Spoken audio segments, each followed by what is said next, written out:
Welcome to the On Fire Podcast, Episode 5. With your hosts, Matt and Kellen. On Fire is a weekly podcast where we discuss financial independence, life hacking, frugality, minimalism, and living within your means. Reviews. Right now, we have 3 written reviews on iTunes. I'm pretty sure we have more than 3 listeners who use iTunes, so nudge nudge, hint hint.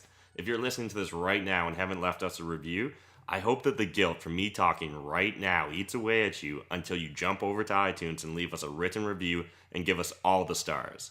All the stars. In today's episode, we interviewed Barb. Barb has yet another approach to financial independence that differs from our previous guests.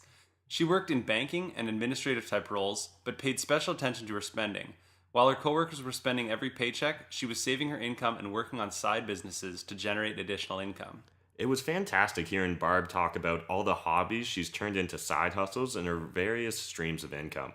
She talked about websites that are getting over 1,000 hits a day, her wedding dress importing business, her dress rental business, Airbnb, and drop shipping. But I got the feeling that's actually just the tip of the iceberg with Barb, and we'll need to get her back on to discuss how she turned so many hobbies into profitable side hustles.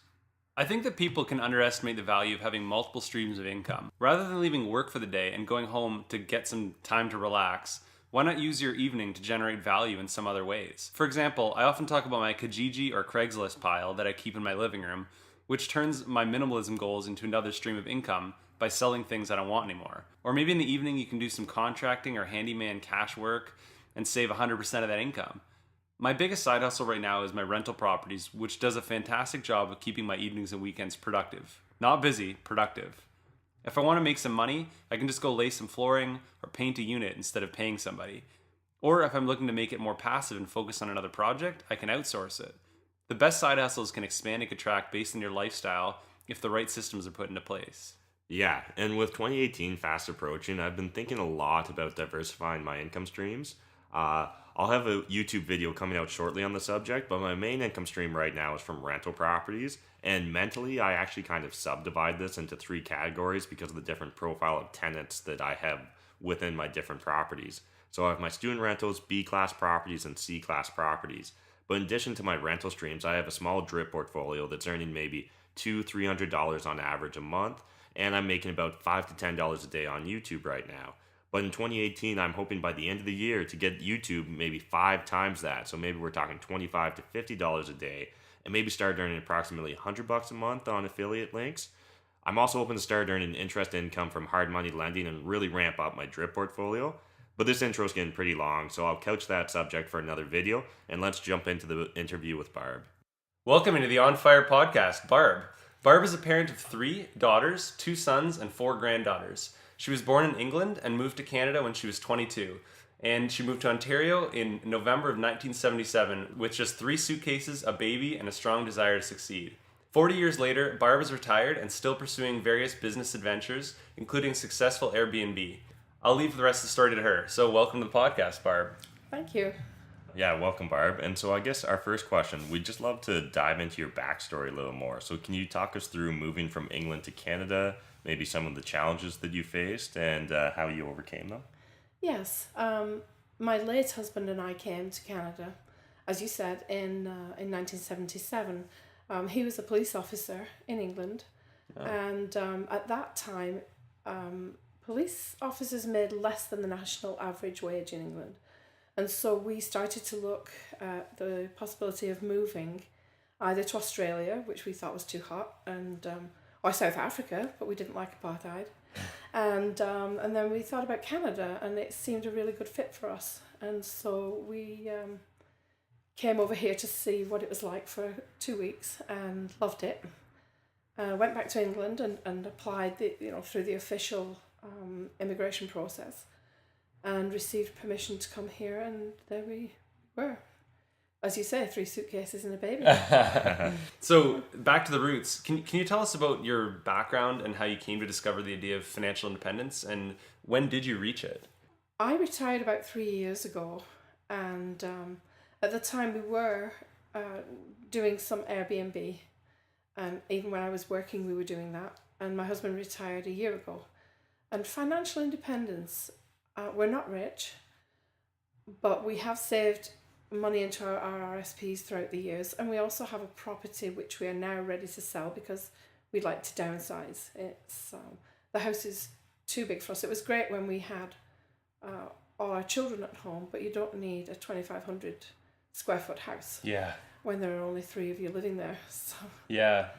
Yeah, no, downsizing is the thing a lot of people like to do. I think when like the kids move out and that kind of thing, you don't need a huge place to yourself anymore. And you need to free up some of the equity that's in your home.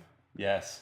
Absolutely. And so you kind of touched upon it there earlier, but house hacking via Airbnb. Can you tell us more about that? And how did you get involved into Airbnb originally? We started doing that because I think we've been doing Airbnb for about 6 years, but a couple of years before that, we worked on finishing the basement area of our home, which is a walkout basement, because my mum was in her 80s and we thought she might come over here and live with us. But she never did. But when Airbnb started, we thought that was a good idea and a way to generate some income. And also, it's ours is set up in such a way that guests would have a degree of privacy. They're not actually living in our area of the house. And the money we generated through Airbnb enabled us to put in a hot tub, which guests like, and then you could charge a little bit more. And then we also put in a swimming pool with the money we generated. So it was giving us some income, but we were also using it to increase the value of our property. So when you originally purchased that property, did you buy it with the idea that you're going to kind of have this granny flat, or No. did you just kind of stumble into the idea? We stumbled into it because we're both very open to looking at new ways of making money. And it seemed that the Airbnb was a good fit for us. But we've been in the house for 22 years, and really for a lot of that time, the bedrooms were full of our own children. So It's actually a very common thing to when we talk about the idea of house hacking. A lot of people in the financial independence community, and especially our local group, are living in a multi-family building or living in a bedroom and renting out the bedrooms, or in your case, the walkout. So we have a section on the podcast called Just the Tip. So do you have a tip to share that's related to financial independence, frugality, or tips for anyone that may be starting to look at starting their own business? I would say that the amount of money that you have, disposable income, does not just hinge on how much you make. It's how much you get to keep of what you make. And if you're thrifty, like going to the movies on Tuesday night and getting a cheaper ticket, or when we travel, we tend to buy groceries and pack lunches, so we're not eating every meal out in a restaurant. There was also a great example you were kind of telling me about before we started the show, Barb, about your co-workers at the bank. Yeah, I noticed when I was working for the Royal Bank once that women might make, back then, $200 a week, but by the time they've paid all their deductions from their paycheck, they may only have $160. And if you're not careful, 160 of that might go to childcare. And then if you stop at the restaurant or the burger place every day on your way home from work to pick up supper, there's the other 100. Like, if you're not careful, you're working for nothing. Yeah. And so I think a slow cooker is a really great idea. It's all about experiencing much of the same things that other people get to experience, but for a lot less money, right? Right. Travel, still being able to travel, still being able to have good food, see all of those things without spending as much as everybody else spends. Right. My daughter and I just went to Iceland in May. Oh. We've both of us, she's 20 and we both wanted to go there. So we booked the flights, but if you do a stopover in Iceland before you continue on your journey, you get a good deal. And I was carrying on to England and she was going to Scotland. So we had a week in Iceland. And I discovered there with Airbnb or any other accommodation, breakfast isn't always included. It would be Airbnb, but you only get one of the B's. So you get the bed. But the breakfast was available. You could get a little box of cornflakes and orange juice and maybe a yogurt, but that would cost you $18. Ooh. Oh, wow.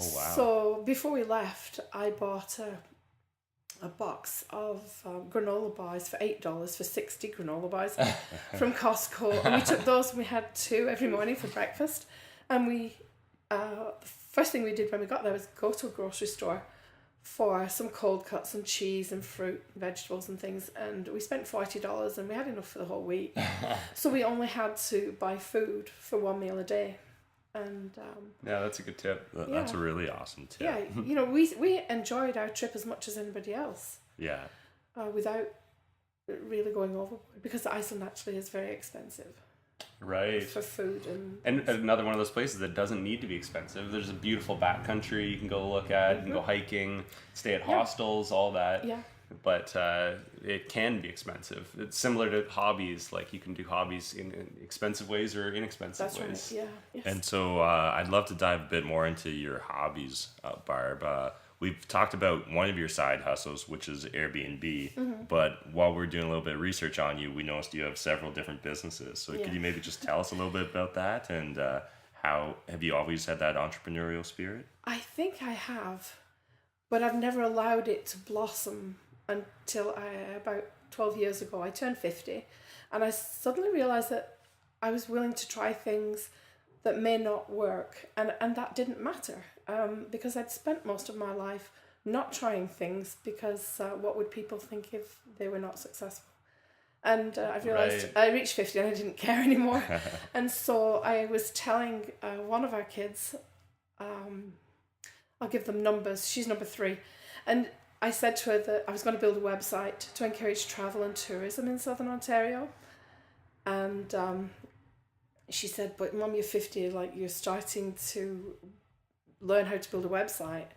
And I'm going like, yeah, like what, why not? What does age have to do with it, right? Yeah, so I built my discoversouthernontario.com website and really enjoyed it. I enjoy creative writing, I enjoy photography, and I enjoyed just putting it all together on a website. And in the first few months, there might be 3 people a day who would find it, and then it would go up to 10 people a day, and I'd be so excited. And this is the off season, but I probably get 1,200 people a day. Wow. So, you know, it's not too shabby. And of course, that generates income because I have Google Ads on that site.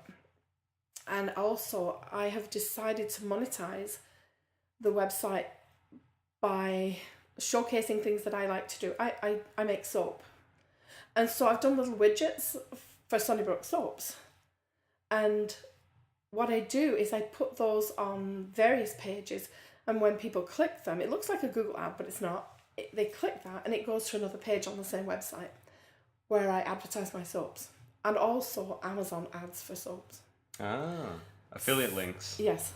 And then I do things like I love doing genealogical research through Ancestry.com.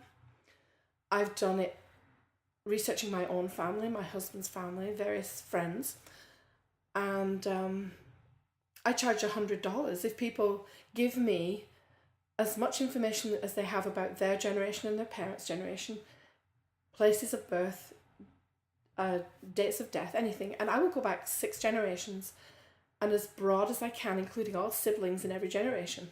And then I charge $15 an hour after that for if they want me to continue. That's interesting. That's really cool. So again, I make the little widgets that go on various pages. If somebody clicks on that, it takes them to the same website, just a different page. I find it really neat how you talked about your risk aversion earlier in life, and how it sounds like you've gotten less risk averse right now. You mentioned something that, without using the word the scarcity, but like you described it perfectly, the scarcity mindset, where you're not acting in a way that I don't have enough money, therefore I can't do this.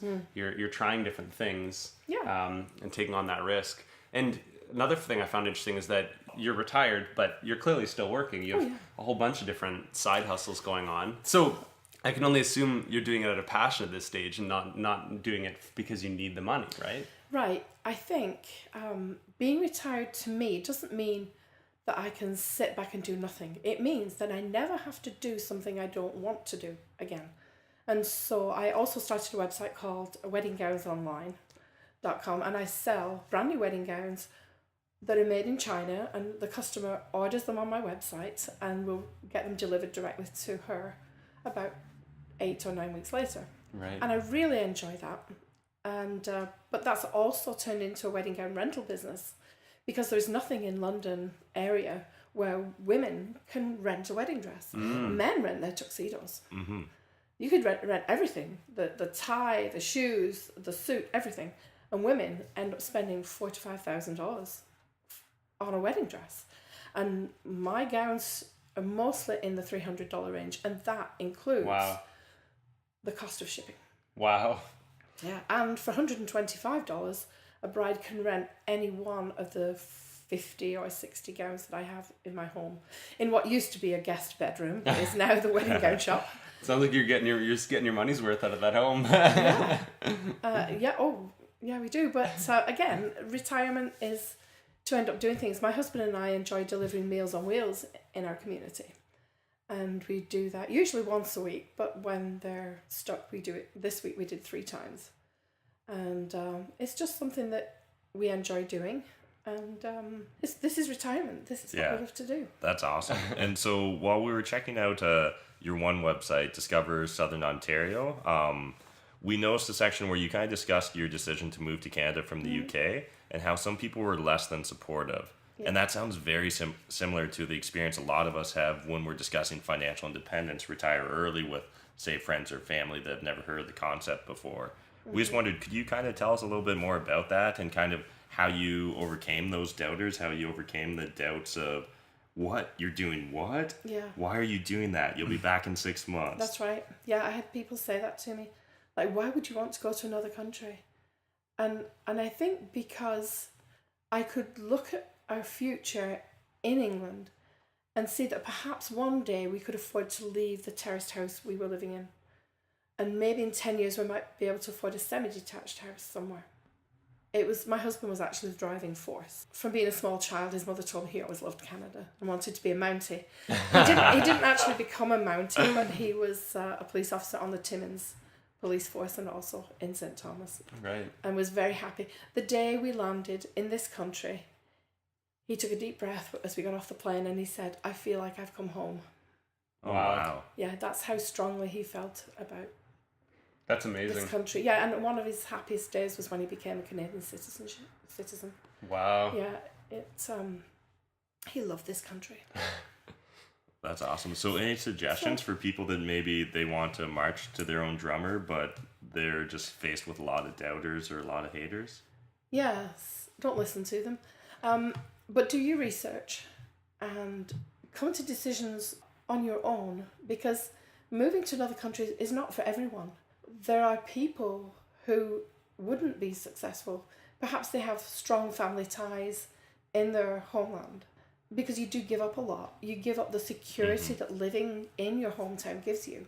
But the plane also flies both ways. And I knew that if we were not successful in our desire to live here and settle successfully in Canada, that we could go back.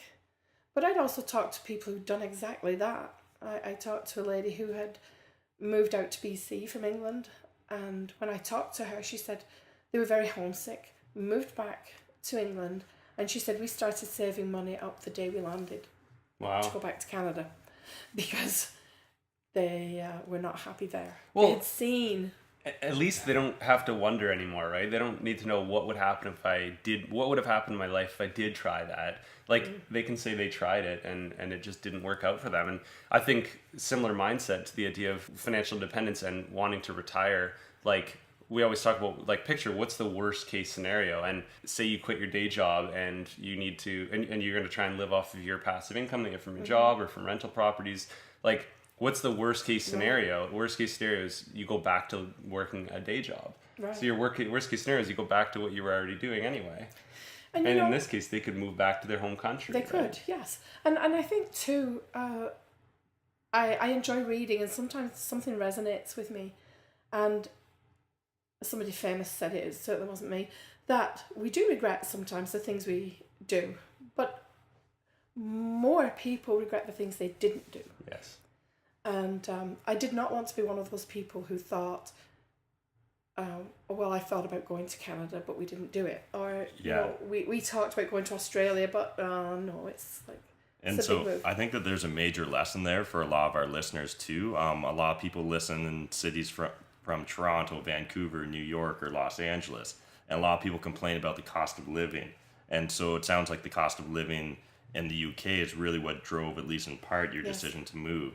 And you don't have to move across the Atlantic Ocean if you're already here. If you're living in Toronto, you only have to move a few hours to find a much lower cost of living situation where you probably are still going to earn similar income. It may not be quite 100% the same income, but your cost of living is going to drastically decrease compared to the slight income drop. Right. So, Barb, to get to this point that you're at in your life, it's safe to say you've developed some great money habits. Have you tried to pass along any of these money habits and knowledge to your children or your grandchildren? And are there any tips that you have for the audience? Yeah, I remember telling my oldest boy when he was a teenager that the first thing he should do when he turns 18 is start an RRSP, because he probably wouldn't have been ready to get into real estate and Bitcoins didn't exist.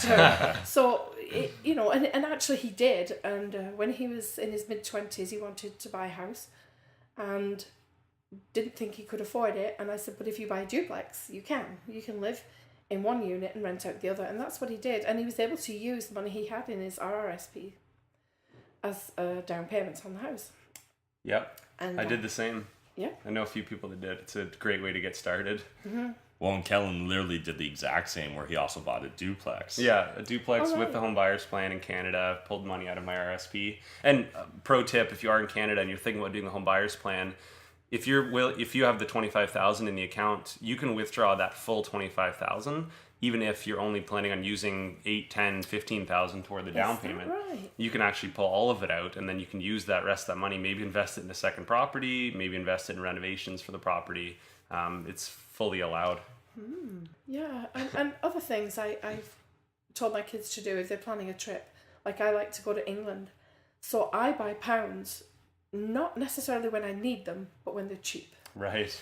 My purse is full of pounds right now because I bought them when, like, why pay, say, $2.85 for a pound when you're ready to go on your trip, when you could have bought them 6 months ago Yeah. for $2.20, like $2.20. Like, why would you wait until you have to get them? Like, although most of the time I travel now, I tend to use a credit card so that when I come back, I know exactly how much I've spent. Right. Which isn't always a good thing, but I also, it keeps track for me and paid off. But you do still need currency. When you and go. so talking about that, tracking your spending, we have a reoccurring segment here called Spreadsheet Junkie. And so we're curious to know, do you track your net worth? Do you track your expenses? And if so, how do you do that? We do that, but not with a spreadsheet. We're very pencil and paper people. We might, over a coffee or something, sit down and figure out, when we sell the house, there'll be this, there's this in the RSPs, we've got money in non-registered, like what our net worth is, but it's much less formal than a real spreadsheet. And But so the how same long thing. have you been doing that? I think we've always done that. Yeah. Right now, my second husband and I, we were both widowed young and got married about 22 years ago, and we both owned our own homes, and that's why we ended up with the big mega house that we're in now. What about tracking your expenses? Like, do you keep track of your spending at this stage? Or have We you do. in the past? I have in the past, and I've actually been shocked. At one point, I remember realising how much money we spent on eating out. I was really staggered because nobody should spend that much money on going to restaurants, and it was done so thoughtlessly. Like, if you want to go and eat out, do it deliberately. Do it like for an occasion, and be aware how much you're spending. Because if you go out and for two of us, we could easily spend $50 or $60 on dinner, and yet I could feed us for most of the week on that. Yeah. It's the whole idea of conscious consumption. Yeah. It's just, if you're going to spend money, feel free to spend it as long as you're doing it as an active decision. Yeah. So on that note, in terms of any guilty pleasures, do you have any that you're okay spending a little extra money on? Actually, no. Well, wedding dresses, only because when I go to, for example, I go to a Goodwill store or a Value Village or Salvation Army. I was in the Salvation Army and I saw this beautiful wedding dress, and they're asking $40 for it. Wow. But it had a red wine stain on it, but with Blue Dawn, you can get just about any stain off. I mean, they clean penguins with it. So I figured it would get this stain out of the dress. So I put the Blue Dawn on it and I soaked it overnight, and then I bought it on a Wednesday. On the Thursday, I washed it and dried it. On the Friday, I put the dress on my mannequin and took pictures, like front, back, close up of the bodice. And on Saturday, I sold the dress for $400. Wow. 10x. Yes. So buying wedding dresses is my guilty pleasure. Sometimes I sneak them in the house and I might put them on a mannequin and my husband will say, "Is that a new dress?" Oh, no, I've had that one ages. It's been in the closet. But it's also making money. Yes, right? That's the job interview question. It's like, what's your biggest weakness? Oh, I'm too hardworking. Like, your guilty pleasure is making too much money on. You know what? It's because it's a win-win-win. I Yes. like that. It's a win for the Salvation Army because I bought a dress that someone had donated. So, and they got what they're asking for it. The win is that the bride gets to look beautiful on her special day for $400. Yes. That was a $1,200 dress. Yeah. And she looked spectacular in it. And I win because I do make some money. I did some minor repairs on that dress and cleaned it up, and it looked beautiful. And so that's what I like. To me, that's important, that it's a win-win-win. Yeah. That's awesome. It's awesome to hear it applied to a scenario like that. Yeah, that's also just some fantastic tips for our audience too Yes. on how to save money for weddings. And so another reoccurring segment we have here is we like to jump over to the subreddit Financial Independence. And so we jumped over there and just found this post by Boss Hog. And the question was how to answer, so what do you do? So once you reach financial independence or once you retire, how do you answer that question? And any tips for our audience on maybe how they can approach answering the question? I would probably say that we're both retired, but we enjoy volunteering in our community. We're starting to dabble in real estate because we actually have a house that will be a rental property. We've got that one on the go at the moment. And it's a nice way for us to get our feet wet because I'm 62, my husband's 68, and we've talked for like 20 years about buying rental properties, but it's actually the impetus to do it. And this is a good way for us to get our feet wet. So we just wanted to say thanks for being on the show, Barb. And before we wrap up, we always like to get our guests to ask the audience a question. So did you have a question for the audience? I think I'd like to ask people that a couple of things. The first one is, if you're thinking about investing in real estate, ask yourself, why are you holding back? Because of all the things you could invest in, real estate has always been a good vehicle to make money, and I think it still is and always will be. People always need somewhere to live. And the other one was, do you need as much money as you think you need? In the sense that when I worked at the bank, women were going out to work and they were spending money that wasn't necessary, and they could have actually managed on much less money coming into the house had they been a little more careful with what they were spending. Wow. Yeah, I like that. So, audience, you can jump over to the London on Fire Facebook group to answer Barb's question there, and she'll be keeping an eye on that group, I'm sure. Yeah, absolutely. Make sure you jump over to Facebook and answer those questions. And otherwise, Barb, is there anywhere people can find you? So we've mentioned a couple of your websites, but is there a Facebook or Instagram or anything else you'd like to plug? Yes. Each of my businesses has their own Facebook page. So there is Discover Southern Ontario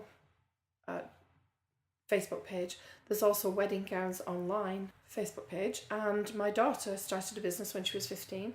She's the girl who loves birds, and she started the business with a government grant of $3,000 to buy a flock of pigeons. They're white pigeons, they're really beautiful. And she releases them at weddings and funerals. And they also have their own Facebook page. It's called Love a Dove. Awesome. Great. Yeah. Well, thanks again for sharing your fascinating story. Yeah, thank you so much. And we'll definitely have to get you back on another time because we didn't even get to cover all your side hustles. You're very welcome. It's my pleasure to be here. Thank you. Thanks. That was really great. Barb made me realize that I need to create more streams of income for myself. Before we go, a reminder that Christmas is just around the corner. The best gift that you can give Matt and I is to simply go onto Facebook and share this or any other episode of our podcast. It really does mean a lot to us. As always, you can find us on the London on Fire Facebook group, meetup.com, onfirepodcast.ca. And make sure to tune into our next episode where we interview Jeff Weibo, who shares what may be some of the most interesting life hack ideas. Just a hint, it involves the military. Thanks for listening. And until the next episode, remember, being normal. Buying stuff doesn't make you happy, and always remember what Steve Jobs said. Remembering that you're going to die is the best way I know to avoid the trap of thinking you have something to lose. You are already naked. There's no reason not to follow your heart.